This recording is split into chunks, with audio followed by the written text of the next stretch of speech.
Boleh So tu hibah ni, produk ni sangat bagus untuk jual kalau ejen pandai lah kan. Tapi cuma untuk bagi orang dengar dulu apa tu hibah tu yang susah. Tapi banyak non-Muslim pun ambil hibah. Sebenarnya insurans dia tak ada strong kontrak macam tu. Dan dia, saya ingat dalam dia punya nomination, saya pun tak sure, tak buat study tentang tu kan. Tapi most of the agent kata sebab tu lah, dia mesti bagi yang related pada tu. Boleh bagi pada ahli keluarga kan, tapi yang luar daripada keluarga tu saya tak tahulah kan. Katanya setengah pada yang non-Muslim dia ada lah kan hubungan lain tu. Saya pun tak pastilah. Jadi dia agihkan. Faham maksud saya kan? Jadi dia tu. Ataupun kadang-kadang orang ni dia suka bagi pada orang yang menjaga dia. Ini banyak berlaku hibah ni, bila dia sakit dia tukar nama hibah. Siapa yang jaga dia last minute kan? Betul lah, kadang last minute jiran yang dapat. Kan? So jiran dia jaga dia last minute kan, ke orang sakit tu last minute tu dia tak boleh uruskan diri dia sendiri kan. Last minute anak dia datang hibah hati 1 million dah pindah ke jiran. Mana ada laku rezeki ni? Anak dia? Itu kalau nak kau. Malah anak dia kan?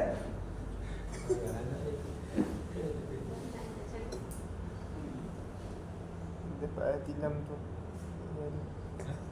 Tilam ayah dia. Jadi aku belah 3. Tilam kaki Wah itu.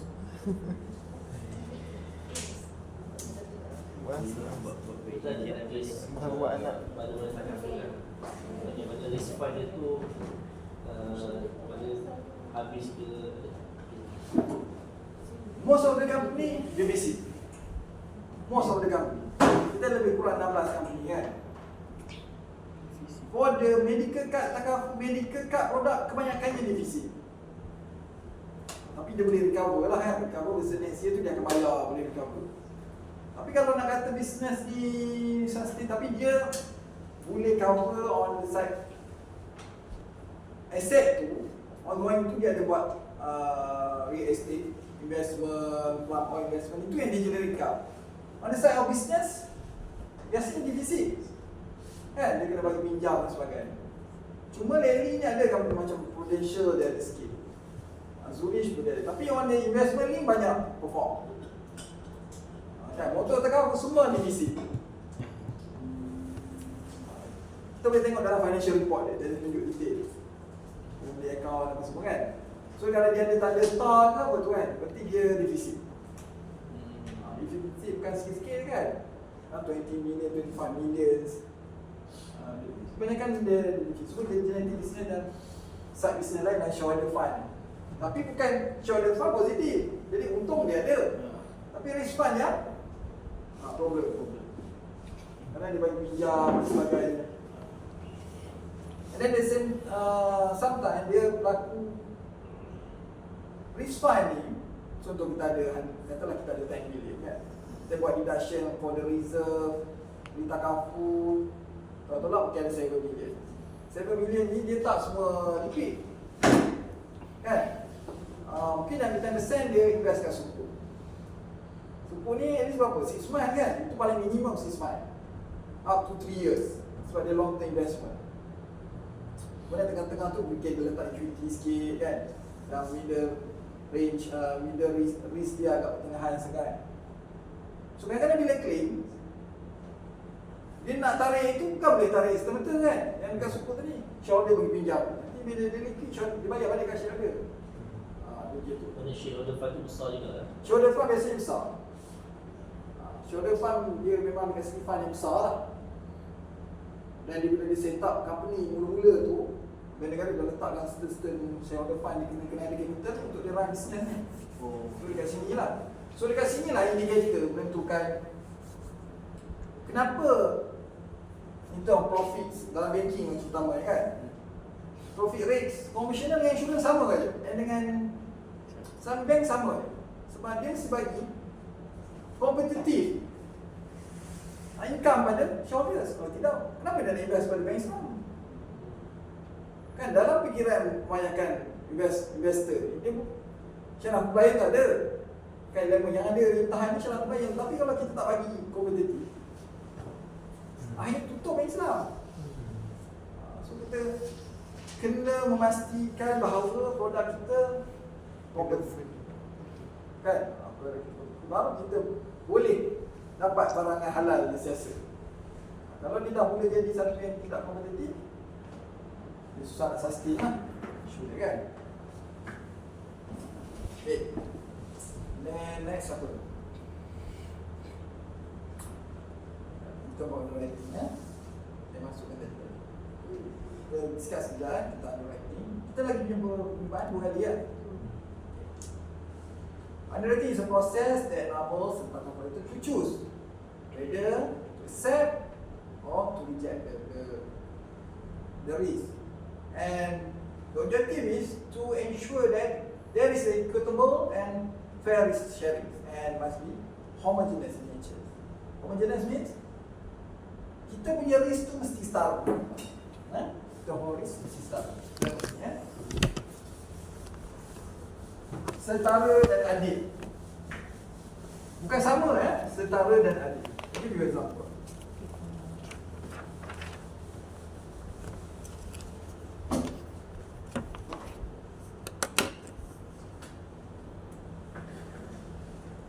Katalah Mamat kan, work as a teacher, 35 years old. So dibayar 200k, 200 ringgit per month, ataupun 240k, 40 yearly. So dapat coverage apa? RM 400k, kita lah 400k kan. So sekarang katalah Azlan kerja sebagai oil and gas engineer. Umur 16 years old. Okay, dia nak bayar 200k. Dia nak katalah dia nak coverage sama macam Azlan. Macam Mamat. 400k. Semua boleh kena bayar. Adakah dia boleh bayar 200? Tak boleh. Kalau dia nak 400k, mungkin dia kena bayar hisap tu 800 per month. Kurang siu. Sebab apa? Dia ada risk yang berbeza. So untuk kita justify akan bagi risk ni lebih kurang sama, dipanggil loading. So dalam proses loading dalam istilah insurans dia akan ada satu accepted risk, preferred risk, decline risk. Accepted risk ni risk yang biasa kita terima. Kerja cikgu, apa dia? Officers, businessman. Kita masuk jadi kita kerja dia welder. Welding. So dia akan dihantar ke preferred risk. Welding pula tu terowong oil and gas bawah laut tu, diver welding tu. Sama ada dia loading, dia akan tambah coverage ataupun dia dimasukkan kepada decline risk. Decline ni bukan dia decline lagi. Dia akan pertimbangkan untuk terima dengan aset tu ataupun dia reject. Decline risk. Decline risk pada orang-orang yang sangat-sangat berisiko. Tapi depends on product. Kalau for the personal accident, dia dah ada list of occupation, dia memang reject. Contohnya yang regarding the related with the explosion, quarry tu kan. Dan apa pasal? Yang bekerja dengan senjata tapi dia biasanya elite forces. Kan? Dia akan ada satu job and second description for the job.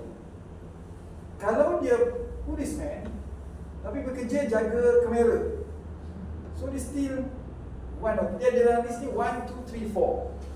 1 indoor saja. 2 dia balance, indoor, outdoor balance 50-50. 3 outdoor banyak 70-60%. 4 danger job. Para troopers danger. Danger apa? Yang kerja dengan senjata kan, kerja bawa duit tu kan, cash duit tu. Tu danger job. Dia 4. Tapi tak semestinya dia reject. Tapi dalam personal accident yang di list tadi reject terus. Tapi dia boleh memohon investment ni. Tapi loading akan tinggi. Sebab apa personal accident dia reject? Kalau nak ambil personal accident, dia kena masuk sini as a rider. Tapi produk personal accident tu sendiri tak boleh ambil. Kalau produk personal accident, dia ada dah plan dia. Contoh, umur 20 ke 25 tahun. So, dia bayar RM300 setahun. Akan dapat coverage RM500. Dia dah ada table, exactly table. Dia tak boleh negotiation dalam tu kan, naikkan, turunkan, tak ada. So dia akan anggap kita ni semua ada risiko yang sama. Tapi syarat kerja tak boleh dah danger. Tapi yang ni dia boleh analyse, dia boleh kerja. Okay. So proses underwriting ni sama, insurance commercial dengan ni sama. Kecuali in term of syarat klien, ada sikit beza lah. So kalau kita bekerja dalam area yang melibatkan syariah issues, dia akan pertimbangkan. There is one case. Dia actors, pelakon. And then orang kategorikan sebagai referred risk dan in term of syariah. Tapi bila masuk ke syariah, syariah kata okey, sebab kita not totally cover pekerjaan dia, tetapi melindungi diri dia sendiri. So kalau dia ambil some kind of professional takaful, tak boleh lah. Sebab dia melindungi kerjaya dia kan. Sekarang dia melindungi diri dia sendiri. Tetapi dia decline sebab dia buat stunt sendiri. Artis ni buat stunt sendiri, stuntman kan, lawan jatuh bangunan, dia buat stunt sendiri. Jadi syarikat takaful decline. Sebab apa? Risk pada pekerjaan. Bukan sebab pekerjaan dia syarat klien tak. Asal dia masuk sebab pertimbangan syarat pertimbangan tu, tapi yang reject underwriting department, bukan syariah department. Itu isu lah. Isu dia pernah berlaku lah. Dan dulu mula-mula syarikat takaful diperkenalkan, diorang juga reject permohonan daripada Siti Nurhaliza. Dulu kan, mula-mula dulu. Termasuk juga, at the first place, tahu kan Siti Nurhaliza tak boleh bayar zakat. Tak ada terima lah kan, pekerjaan ni dianggap sebagai, I don't know lah whether dia categorize it as a free or red. Kerana syariah screening dia ada 3 kategori. Satu, al-halal al-bayinun, dia kata wal-haramun la juga. Red. Wama bainahuma ni apa dia? Mushtabihat. Dipanggil grey. So kedudukan dia di grey. Grey semua kena masuk syariah. So kalau totally memang Arab, senang lah masuk sini pun. Sekarang ni kejam-kejam yang grey. Sehingga lah pada masa itu saya ingat almarhum Datuk Muhammad Zubi lah melihat bahawa kita perlu ada satu sudut pandangan yang bersifat maqasid. Tapi masa tu challenging, very challenging untuk fahamkan masyarakat bahawa kita perlu ada movement. Dan dengan penerimaan tu adalah banyak persepsi yang kita ubah. Termasuk juga dalam kita punya environment dalam misalnya finance lah. Tapi very challenging. Cuma for the business, reputation ni sangat penting. Kalau masyarakat melihat Siti Nurhaliza sebagai satu non-syariah compliant image, so dia akan reject Siti Nurhaliza demi menjaga image reputational pada Islamic finance. Tapi kalau orang melihat Siti Nurhaliza sebagai satu ikon penyanyi yang berhijrah ke apa kan, so dia akan menerima itu sebagai satu yang diterima lah. So reputation, perception of market itu sangat-sangat penting dalam bisnes sama finance. Jadi dia akan pertimbangkan lah. Okay, kita bawa aspek underwriting lain sama sahaja. Dan kita lihat on the side of diri, we must do the based on the principle of what? Almost good faith. So anything about the historicals, families, occupation, description, hobbies, amount of apa dia? Cigarettes yang kita hisap pun kena nyatakan. Dia ada dalam tu. Dulu detail sedikit ni satu hari berapa batang serokok dan berapa liter minum arak nyatakan. Dulu kan. So ni semakin banyak minum arak, dia punya loading kan tinggi. Smokers akan loading tinggi. Harga dia akan mahal berbanding non-smokers. Dia akan jadi on the property side sama juga. Dia ada referral risk. Referral risk ni apa maksudnya? Kalau on the record kereta ni dimodifikasi, dia akan pergi referral risk. Kereta ni kereta 1.5, dia modify jadi 2.5 ke 3.2. So dia akan jadi. Beri takaful biasa, tiba-tiba dibawa surat berharga, bond berharga. Sekarang saya tak dengar dah surat berharga ni. Bond berharga ni kan dulu orang seal letak dalam PC kan, orang cuma untuk kaya katanya. Okay, sekarang ni dia berubah dah jadi digital kan. Then what else? Yang bawa kapal bawa pahala top 5, dia akan jadi. Dan dia boleh buat exclusion. Perintah kaful ni dalam satu kapal tak semua syarat nelayan dia bawa kan. Ada part tu dia bawa Arab ataupun high risk. Jadi apa yang kita akan buat, dia akan exclusion kan. Sama juga bila merintah kaful dia lalu dekat apa tu? Saya tak ingat lah. Dekat Afrika tu ada satu dia, kalau anda tengok dia punya real case tu, ada cerita Captain Felix. Kita tengok Captain Felix. Dia dalam satu apa panggil yang tempat lanung kan, pirates tu. So kawasan tu dia exclusion. Jadi kapal dia akan bertahankan kapal dia sendiri. Sebab kalau dia rompak masa tu, tak cover ke insurance tak akan cover. That's why dia akan macam-macam lah, ada yang upah military forces dan sebagainya. Cuma sekarang ni di Malaysia ni, Akademi Laut Malaysia tu kan dia bawa kapal apa? Apa nama kapal tu? Dia akan wajibkan semua mesti join Navy, Philippine Navy kan. Bila orang kapal, orang tahan lah kapal orang sini. Cuma peraturan antarabangsa dia ada setengah hari tu tak boleh bawa kapal yang tak boleh membawa senjata api masuk. Jadi dia banyaklah yang dia letak dan sebagainya. Okey, ada soalan tak? Sebelum kita stop dulu. Kita kaitan dengan claim. Ha? Kalau kita claim takaful tu dalam keadaan yang kata ibu tak tahulah, tapi contohlah cermin tu dah, contoh coverage kita windscreen, benda tu dah letak dah, tapi kita tak ada coverage lagi. Next punya permohonan dia tu kita tambah inclusion dalam tu windscreen coverage. Dari segi apa ni? Dari segi hukum lah kot, kita punya tu kira okey ke? Boleh ke? Okey, dia macam ni. Kalau dengan yang kita untuk direct menipu, apa maksud direct menipu? Masuk-masuk coverage dia, terus kita claim. So tak boleh lah, buat lah. Apa dia? Kita kata kita buat satu penipuan kan, macam yang masak lah, yang apa ni, batil. Tetapi kalau cermin tu letak, kita ambil coverage, kita tak tukar pun. Sampailah betul-betul kena batu, pecah, baru kita tukar. So there is no issue lah. Sebab kita tidak menambah tu untuk betulkan cermin kita yang sedia pecah. Kan? So ada different case lah, different situation lah. Macam tu. Tapi kalau kita memang niat ini buat, ambil lah coverage ini, betulkan cermin. Tapi orang tak berani kan? Sebab apa? Sebab nanti pecah pula dia 3 hari lagi. Betul tak? Sebab dia satu kali claim je. Betul tak? Isu dia. Tapi kebanyakan orang dia takkan ambil macam tu kan. Kalau sakit crack sikit, dia takkan ambil coverage semua dia hati-hati. Oh, dia macam nak pecah ni.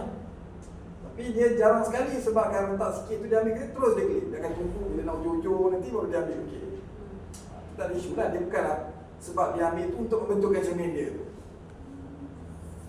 Yang saya tahu doktor, kalau kedai cermin ni dia ambil masa dalam 40 hari baru dia boleh claim dengan kedai cermin ni. Dia pun ada waiting period dia kan. Dia. Dia tak boleh lah serta-merta. Tapi kalau betul-betul kita tu, banyak kadang akan pertimbangkan kan. Company akan pertimbangkan kalau betul-betul kita hidup-hidup ni dia kena kan. Dia akan pertimbangkan sampai, tapi cuma reject dengan ni lah. Dengan tu, dia ada reporting, dia online sekarang ni. Kita pergi sini tu, kita masuk je nombor plate, dia tahu lah kita boleh ke tak boleh lagi claim kan. Kita tu, dia biasa single claim ni kan. Dah buat kali ni, esok pecah lagi tak ada dah. Betul kan? Lepas tu kadang-kadang orang kalau pecah sikit dia malah nak claim lagi kan. Sebab dia dah tahu nanti akan datang ni akan jadi yang besar. Cuma claim yang selalu berlaku lagi, Sebab dia ada principle of subrogation. Subrogation ni kita tak boleh claim 2 kali unless live. Contoh kan, ada kadang satu orang dia ada 2-3 medical card. Nauzubillah, kata dia accident, dia dapat receipt klinik tu, dia boleh claim ke company. Kan, company A. Jadi dia nak claim ke company B. Itu tak boleh juga sebab tu. Tapi biasa, kalau dia claim company A, company A dah register semua, dia claim company B, company A akan reject sebab dia share database. Tapi kalau terlalu dekat, dia mungkin tak tahu. Kalau terlalu dekat sangat. Tapi kalau kita mohon lama sebab dia dah key, dia share, sebab tu dia ada MTA, dia share. Jadi tak nak kita double claim. So, subrogation ni kita tak dapat lebih daripada, mana tidak ada orang yang boleh claim untuk mendapat keuntungan. Maksudnya kalau kita claimkan contoh prudential, kita ada prudential, misalnya kita ada AIA, kita claim prudential, maksudnya AIA dapat maklumat yang kita ada. Dia ada research sharing. Unless kalau kita punya tak cukup. Betul orang ada 2 medical card. Contoh kan dia claim, dia dah habis yearly dia punya. Ada 1,000 yearly kan. Tapi dia kena charge 130,000. 30,000 tu dia boleh pindahkan ke AIA. Itu boleh. Sama juga, tapi penipuan banyak lah. One of the case yang saya pernah dengar. Tapi itulah kan, dia ada hardware yang tidak baik ni, dia ada isu. One of the man tu dia claim lah. Dan bila kita claim mendapatkan kesihatan TBD, apa yang paling penting? Medical report. Kalau kita sihat berjalan macam ni, Alhamdulillah, doktor tulis kita TBD, takkan pun bayar. Takkan pun dia tak datang buat medical check up pada kita kan? Based on report doktor. Ini berlaku dalam industri dulu lah. Dia report, wah dia doktor, wah dia tolong. Jangan claim dia memang banyak. At the end dia pegawai satu lagi. Kan? Aduh. Dia dapat duit yang kan? Lepas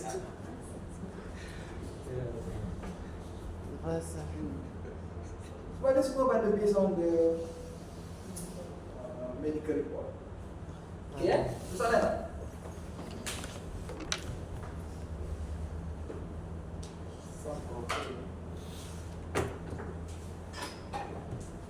Assignment okey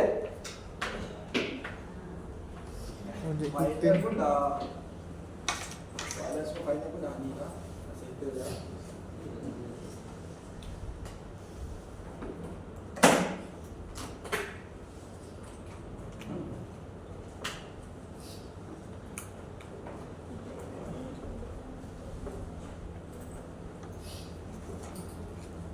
Jual datang di jam tak? Hari ni ada combo tak?